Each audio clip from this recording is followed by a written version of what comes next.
9절에서 18절까지의 말씀입니다. 구약 493쪽입니다. 한 절씩 교독하겠습니다. 압살롬이 다윗의 부하들과 마주치니라. 압살롬이 노새를 탔는데 그 노새가 큰 상수리 나무 번성한 가지 아래로 지날 때에 압살롬의 머리가 그 상수리 나무에 걸림에 그가 공중과 그 땅 사이에 달리고 그가 탔던 노새는 그 아래로 빠져나간지라.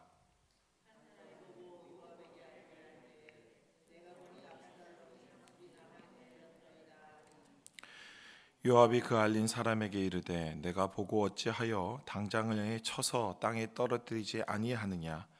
내가 내게 은 10개와 띠 하나를 주었으리라 하는지라.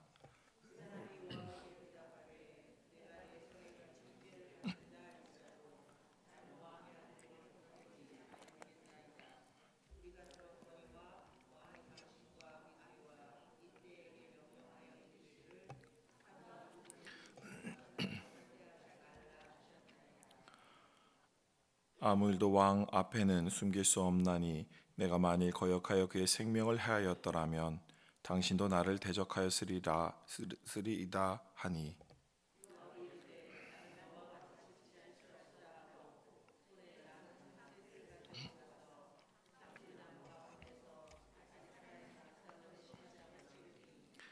요압의 무기를 든 청년 10명이 압살롬을 에워싸고 쳐 죽이니라.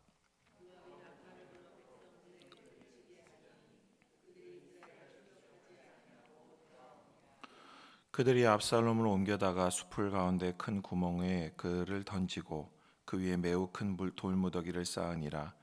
온 이스라엘 무리가 각기 장막으로 도망하니라. 압살롬이 살았을 때에 자기를 위하여 한 비석을 마련하여 세웠으니 이는 그가 자기 이름을 전할 아들이 내게 없다고 말하였음이더라.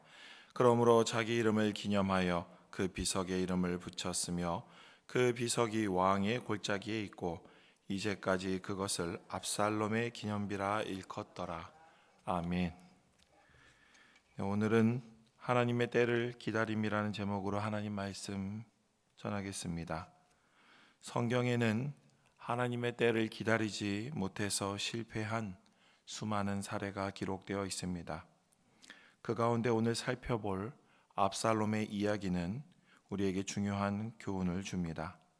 압살롬은 자기 능력, 자기 매력, 자기 수완과 지략에 대한 과도한 자신감으로 아버지 다윗을 몰아내려 했지만 결국 하나님의 섭리 안에서 비참한 최후를 맞이하게 됩니다. 이 이야기에서 우리는 하나님의 때를 기다리는 것이 얼마나 중요한지, 그리고 조급함과 교만이 얼마나 위험한지를 배울 수 있습니다. 오늘 이 말씀을 통해 압살롬의 실패에서 배울 점을 살펴보고 또한 우리의 삶에 하나님의 때를 기다리는 믿음을 함께 적용해 봤으면 좋겠습니다. 먼저 압살롬의 배경을 잠시 살펴보려고 합니다. 그는 다윗의 셋째 아들이고 외모와 매력으로 사람들에게 크게 칭찬받는 인물이었습니다. 사무엘하 14장 25절과 26절에 이렇게 기록되어 있습니다. 온 이스라엘 가운데 압살롬 같이 아름다움으로 크게 칭찬받는 자가 없었으니 그는 발바닥부터 정수리까지 흠이 없음이라. 그의 머리털이 무거움으로 연말마다 깎았으며 그의 머리털을 깎을 때 그것을 달아본즉 그의 머리털이 왕의 저울로 200세겔이었더라. 압살롬은 타고난 재능과 매력으로 많은 사람들에게 사랑을 받았고 스스로 자신에 대한 매우 큰 자신감을 가지고 있었던 인물이었습니다. 하지만 그의 야망은 그를 교만하게 만들었고 결국 하나님의 때를 기다리지 못하게 만들었습니다.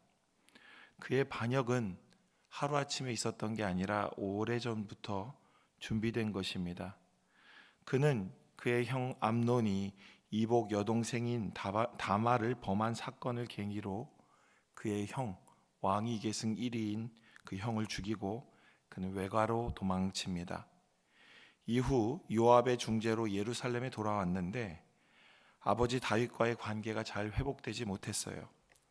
이 일로 압살롬의 마음속에는 뭐가 생겨났냐면 불안한 마음이 생겨난 것입니다.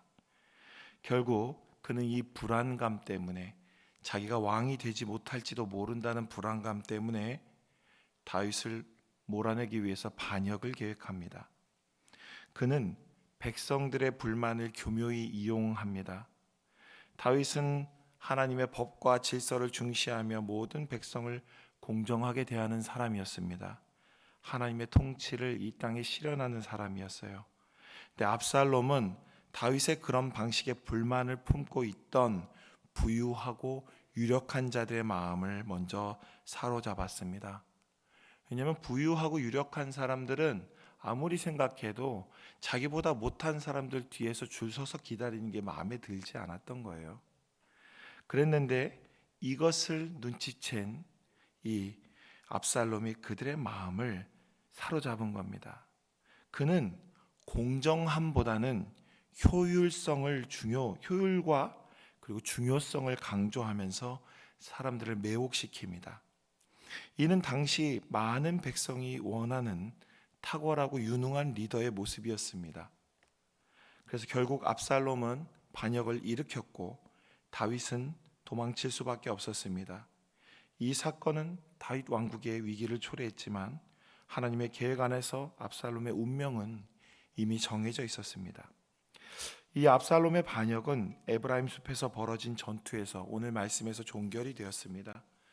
다윗의 군대는 경험과 전략으로 압도적인 승리를 거두었고 압살롬의 군대는 패배했습니다. 여기서 가장 결정적인 순간은 이 압살롬이 타고 있던 노새가 상수리나무 아래를 지나며 그의 머리카락이 나뭇가지에 걸린 장면이었습니다. 압살롬은 자신의 가장 큰 자랑거리였던 그 머리카락 때문에 나무에 매달렸고 요압과 그의 부하들에게 죽임을 당하게 됩니다. 그들은 죽은 압살롬을 끌어다가 숲을 가운데 큰 구멍에다가 그를 던져버리고 그 위에 매우 큰 돌무더기를 쌓았습니다. 압살롬의 죽음은 매우 비참했습니다. 이런 비참함에 대해서 18절은 이 사무엘하 18절에 이렇게 나옵니다. 압살롬의 죽음에 대해 애도하는 사무엘하의 이 기록자의 마음이 담겨 있습니다. 18절을 보면 압살롬이 살았을 때 자기를 위하여 한 비석을 마련하여 세웠으니 이는 그가 자기 이름을 전할 아들이 내게 없다고 말하였음이더라. 그러므로 자기 이름을 기념하여 그 비석에 이름을 붙였으니 그 비석이 왕의 골짜기에 있고 이제까지 그것을 압살롬의 기념비라 일컫더라. 성경 기록상 압살롬에게는 원래 아들 셋과 딸 하나가 있었다는 기록이 있지만 이렇게 비석을 세운 이유는 아들들이 어린 나이에 사망했거나 혹은 이름을 남길 만한 중요한 후손이 없었을 수도 있고 그게 아니면 기념비를 세운 시점에 아들이 없었다거나 이 기념비를 통해 자기의 이름을 더욱 강하게 남기고자 하는 욕망이 있었기 때문이라고 볼 수 있습니다. 이 부분에서 볼 때 압살롬은 어떤 사람이냐면 자기 중심적이고 큰 야망을 가진 사람이었음을 보여줍니다. 그는 후대에 위대한 왕으로 기억되고 싶었습니다. 반역자가 아닌 혁명가가 되고 싶었고 정당한 왕의 후계자로 정통성을 잇는 그런 왕으로 남길 바랬습니다. 오늘날에도 예루살렘 근처의 기드론 골짜기에는 이 압살롬의 기념비라는 유적이 있다고 합니다. 제가 가보질 않아서 몰라요. 근데 찾아보면 나옵니다. 그러나 이 기념비는 압살롬 시대의 것이 아닌 훨씬 후대의 유물이라고 합니다. 그럼에도 유대 전통이 그곳에 압살롬이 관련된 장소로 전해져 온다고 합니다. 그는 아버지의 왕위를 빼앗으려고 했지만 자신의 교만과 조급함 때문에 비참한 최후를 맞이했습니다. 이것을 기억하고자 이 비를 남겨둔 것이 아닌가 이런 생각을 하게 됩니다. 근데 왜 압살롬은 하나님의 때를 기다리지 못했을까요? 이제 그의 실패의 몇 가지 원인을 보면 이렇습니다. 첫 번째는 하나님을 기다리지 못하는 첫 번째는 뭐냐면 교만함 때문입니다. 압살롬은 자신의 외모와 능력을 지나치게 신뢰했습니다. 그는 자신의 매력과 정치적 기술이 모든 것을 해결할 수 있다고 믿었고 하나님의 계획보다 자신의 지혜를 더 의지했습니다. 기회와 때를 하나님께 의지하는 것은 무능한 사람들이나 수동적인 사람들이 하는 말입니다. 그는 이렇게 생각했던 거죠. 하늘은 뭐래요? 스스로 돕는 자를 돕는다고. 내가 기회를 만들면 하늘도 날 도울 것이라는 자신감이 있었습니다. 우리가 이런 말 많이 하죠. 하늘은 스스로 돕는 자를 돕는다. 이거는 참 교만한 말입니다. 하늘을 내가 움직일 수 있다고 하는 그런 인간적인 휴머니즘이 가득 차 있는 말이죠. 근데 성경적인 말은 절대 아닙니다. 우리는 그것을 교만함이라 하고 하나님의 때를 기다리는 것이 진정한 믿음의 사람입니다. 또한 두 번째로 뭐가 있죠? 조급함과 불안함 때문입니다. 압살롬은 스스로 왕위를 차지해야 한다는 강박관념에 사로잡혀 있었습니다. 저도 어느 순간 보니까 담임 목사가 되어야겠어. 이런 강박관념에 사로잡히지 않게 해서 엄청나게 애를 썼습니다. 왜냐하면 목회의 목적이 그게 되면 되게 하찮은 사람이 될 거라는 생각을 했어요. 근데 나중에 지나고 나니까 제가 잘못 생각했더라고요. 왠지 아십니까? 그럼 뭐가 될 건데 나중에 뭐가 될 건데.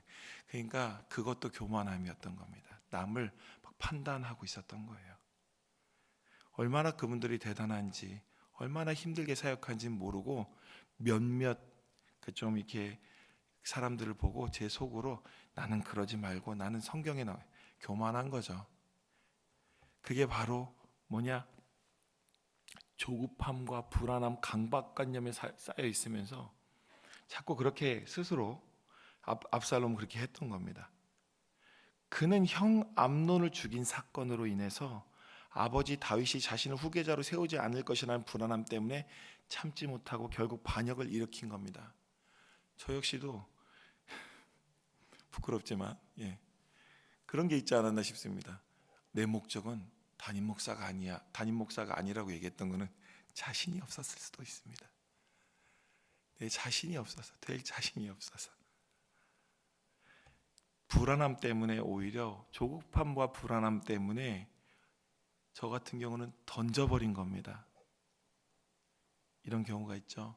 불안해서, 조급해서 포기해버린 겁니다. 그것도 나쁜 겁니다.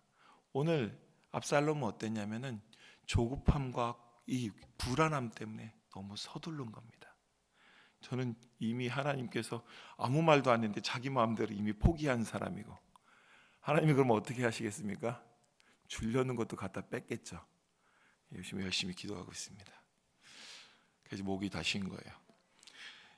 세 번째로 하나님과의 관계 단절입니다. 하나님과의 관계가 단절 때문에 이런 일이 생긴 겁니다. 압살롬은 그의 삶에서 하나님을 뜻을 구하지 않았습니다. 그는 철저히 자기의 힘과 능력과 자기 매력과 자기 수완과 자신의 지략 등을 의지했고 하나님께 물어보는 걸 소홀했습니다. 압살롬은 하나님과 단절하고 살았습니다. 왜냐하면 너무 뛰어났기 때문이에요. 또 그 반대도 있죠. 너무 무능하고 모자란 사람도 어떤지 아십니까? 하나님하고 단절하고 삽니다. 난 해봐야 안 되니까. 이 두 가지가 다 하나님 보시기에 하나님과 단절한 겁니다. 우리도 때로 압살롬처럼 교만함과 조급함에 빠질 때가 있습니다. 언제 그러냐면은 특히 계획이 아주 잘 이루어질 때, 뭔가 잘 풀려나갈 때, 우리가 하나님의 뜻을 구하는 것을 잊어버리고 그냥 내 능력과 내 지혜와 힘을 가지고 했는데 너무 잘 되는 겁니다. 그러니까 내 마음에 내가 좀 대단한 것처럼 느껴집니다. 또 하나님의 때를 기다리지 않고 어떻게 하냐면 혹시 잘 진행되고 있는 자신의 계획이, 지금 내가 하고 있는 이 계획이 제대로 완수되지 못하거나 실패하게 될 것이 두려워서 어떤지 아십니까? 잘 되면 잘 될수록 더 조급하고 불안한 겁니다. 근데 요한복음 14장 27절에 예수님이 이렇게 말씀하십니다. 평안을 너희에게 끼치노니 곧 나의 평안을 너희에게 주노라. 내가 너희에게 주는 것은 세상이 주는 것과 같지 아니하니라. 너희 마음에 근심하지도 말고 두려워하지도 말아라. 압살롬의 마음은 조급함과 불안, 교만함으로 가득 차 있었지만 예수님께서 주시는 오늘 이 평안은 이런 우리의 조급한 마음을 잠재우고 두려워하는 마음을 다 내려놓게 하고 우리의 교만으로 고다 있는 그 목을 부드럽게 하며 하나님의 때를 잠잠히 기다리게 합니다. 또 디모데후서 1장 7절에 바울 선생님 우리에게 이렇게 말씀하셨습니다. 하나님의 우리에게 주신 것은 두려워하는 마음이 아니요 오직 능력과 사랑과 절제하는 마음이니. 하나님이 우리에게 주신 것은 뭐라고요? 능력과 사랑과 절제하는 마음입니다. 하나님을 온전히 신뢰한다면 우리는 조급해하지도 않을 것이고 불안해하지도 않을 것이고 쉽게 교만에 빠지지도 않습니다. 그저 겸손히 하나님의 때를 기다리게 됩니다. 그것이 오늘 하나님을 온전히 신뢰하는 사람의 모습입니다. 오늘 말씀에 나온 압살롬과 달리 이 다윗은 하나님의 때를 기다리는 믿음의 모범을 보여준 사람입니다. 다윗은 사울 왕에게 쫓기던 시절에 하나님의 약속을 신뢰하며 조급해하지 않은 사람이에요. 하나님이 나를 왕으로 세운다는 그 약속을 믿고 기다렸습니다. 자기 힘으로 사울을 죽일 수 있는 기회가 2번이나 있었는데 사울을 살려줍니다. 하나님의 기름 부음 받은 자를 내가 내 손으로 건드릴 수 없다라는 것이 그의 믿음이었고 정말 사울이 잘못했으면 하나님이 알아서 심판하실 것이라고 믿었습니다. 그는 자신의 힘으로 왕위를 차지하지 않으려고 했고 하나님의 때에 왕이 될 것을 믿었습니다. 시편 27편 14절에 다윗이 이렇게 고백합니다. 너는 여호와를 기다릴지어다. 강하고 담대하며 여호와를 기다릴지어다. 하나님의 때를 기다리는 것은 단순히 시간의 흐름만을 견디는 것이 아닙니다.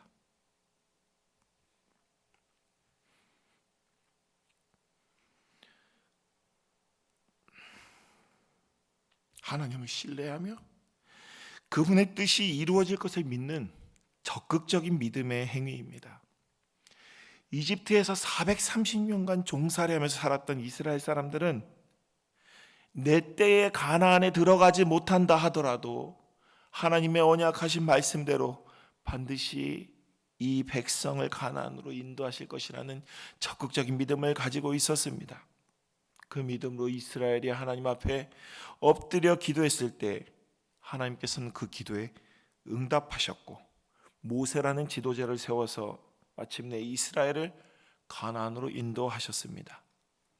민수기 23장 19절에 이렇게 기록합니다. 하나님은 사람이 아니시니 거짓말을 하지 않으시고 인생이 아니시니 후회가 없으시도다. 어찌 말씀하신 바를 행하지 아니하시며 하신 말씀을 실행하지 않으시랴. 하나님은 하나님의 때에 그 하신 언약을 반드시 지킵니다. 우리는 하나님의 때를 기다리는 믿음을 결코 놓쳐서는 안 됩니다. 압살롬의 이야기는 오늘날 우리에게 중요한 교훈을 줍니다. 오늘 우리가 살아가는 현대 사회는 효율과 속도를 중시합니다. 빠르게 성공하고 빠르게 결과를 얻고 싶어 합니다. 430년을 기다릴 수 없어요. 내 대에 내가 압살롬처럼 이름을 남기려고 업적도 없는 주제에 비석을 세우는 것처럼 내 때에 이루지 못하면 죽을 만큼 괴롭습니다. 내 때에 내가 무언가를 꼭 이루어야 돼요. 그런데 하나님의 때는 우리의 시간표와 다를 수가 있습니다. 우리의 삶이 430년 중에 1세대라 그냥 애굽에서 죽을 수도 있어요. 구원의 그 날을 못 볼 수 있습니다. 마지막 예수님이 내려오시는 걸 못 볼 수 있어요. 그것 때문에 혹시 여러분들은 조급함에 사로잡혀 계시진 않습니까? 내가 원하는 때에 이루어지지 않아서 내가 살면서 아무것도 이루지 못할까 봐 하나님께서 더디 일하신다고 느껴질 때 우리는 흔들릴 수가 있습니다.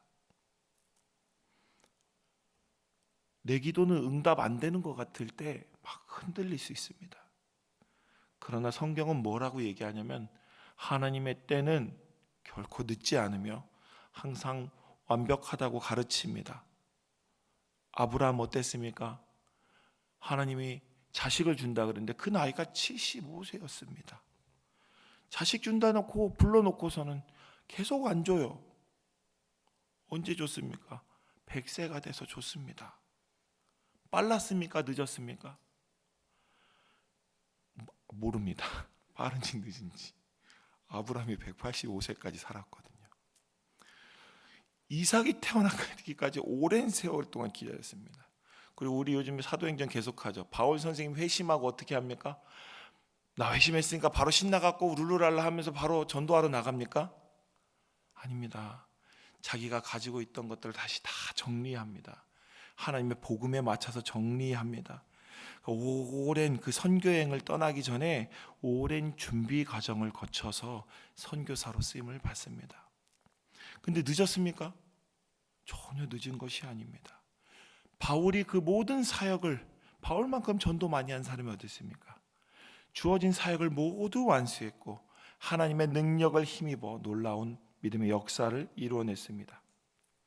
이처럼 하나님의 때를 기다리는 자는 반드시 하나님의 선하신 계획을 경험하게 됩니다. 그런데 하나님의 때를 기다리지 못한 사람은 오늘 압살롬과 같이 스스로 파멸로 이끌게 됩니다. 오늘 이 이야기는 그 부분을 잘 보여줍니다. 그의 성공은 일시적이었지만 하나님의 심판은 영원합니다. 그의 비극은 하나님의 뜻을 무시하고 자신의 힘으로 일을 이루려고 한 결과였습니다. 오늘 우리도 우리의 계획이 아무리 잘 진행된다 할지라도 그것이 하나님의 뜻과 다르다면 결국 실패로 끝날 수 있습니다. 그래서 우리가 뭘 조심해야 되냐면 잘 되고 있을 때 잠깐 멈춰 보십시오. 너무 잘 되는 일이 있을 때 잠깐만 멈춰 보시고 돌아봐야 됩니다. 이게 하나님의 뜻인지 아닌지. 그대로 계속 가다가는 불안해. 자꾸 불안이 점점 커집니다. 당장 내일 어떻게 살까? 나는 다음 스텝을 어떻게 밟을까? 나는 어떻게 해야지? 이런 고민들이 저를 삼켜버리는 것을 경험합니다. 너무 좋은 일들이 많고 행복한 일도 많은데 아직 오지도 않은 내일을 가지고 죽을 만큼 고민하고 두려워합니다. 그 전에 죽을 수도 있습니다. 하나님이 감사하게도 천국으로 데려갈 수도 있어요. 그런데도 자꾸 고민합니다. 오지도 않은 날을 위해서 고민합니다. 요즘에 그래서 제가 가끔 우리 어르신들 만나면 물어봅니다. 그 험악한 세월을 어떻게 이겨내셨습니까? 그런데 정말 너무 단순하게 얘기합니다. 그냥 하루하루를 열심히 사셨답니다. 뭐 그런 거 고민할 시간이 어디 있냐는 겁니다. 다시 한번 생각하면 제가 아직 배부른가 봅니다. 너무 좋은 교회에서 행복하게 목회를 하고 있으니 배불러서 자꾸 딴 생각이 나는지도 모른다는 생각을 합니다. 잘 될 때 자꾸 그것을 가지고 얽매여서 붙들고 있으면 안 됩니다. 그것이 두려움으로 돌아오게 됩니다. 실패할까 봐. 그것이 나를 무너뜨리고 망가뜨릴까 봐 자꾸 그것이 나의 그게 됩니다. 목줄이 됩니다. 그래서 그것이 나를 점점 조여오는 것이죠. 그래서 우리는 너무 잘 되거나 너무 괜찮을 때 잠깐 멈출 필요가 있습니다. 달리기를 하다가 잠깐 쉬어서 호흡도 하잖아요. 잠깐 쉬는 시간 있잖아요. 축구도 그 쉬는 시간이 우리에게 필요합니다. 이제 오늘 말씀을 정리하겠습니다. 압살롬의 실패를 통해 우리는 하나님의 때를 기다리는 믿음의 중요성을 배웁니다. 오늘 사랑하는 성도 여러분, 하나님의 때는 늦지 않습니다. 지금 상황이 어렵더라도 조급함 대신 믿음으로 하나님을 신뢰해야 됩니다. 불안함과 이 두려움에 우리 자신이 삼켜지면 안 됩니다. 그러기 위해서 어떻게 해야 되냐면 더 말씀으로 나가고 예수 그리스도의 일하심을 믿고 인내하고 기다려야 되는 것입니다. 오늘 아까 전에도 그 말씀 다윗이 우리에게 시편 27편 14절에 그 간절한 마음, 다윗이 얼마나 기다렸습니까? 얼마나 도망 다녔습니까? 그 과정에서 지은 시에서 이렇게 노래합니다. 너는 여호와를 기다릴지어다. 강하고 담대하며 여호와를 기다릴지어다. 뭐라고요? 강하고 담대하며 여호와를 기다릴지어다. 왜 그렇습니까? 그 여호와께서 우리를 일으켜 세워주실 것이기 때문입니다. 오늘 이 말씀이 여러분 삶에, 마음에 깊이 새겨지기를 간절히 기원합니다. 우리 말씀을 생각하며 우리 찬양하겠습니다. 주님 다시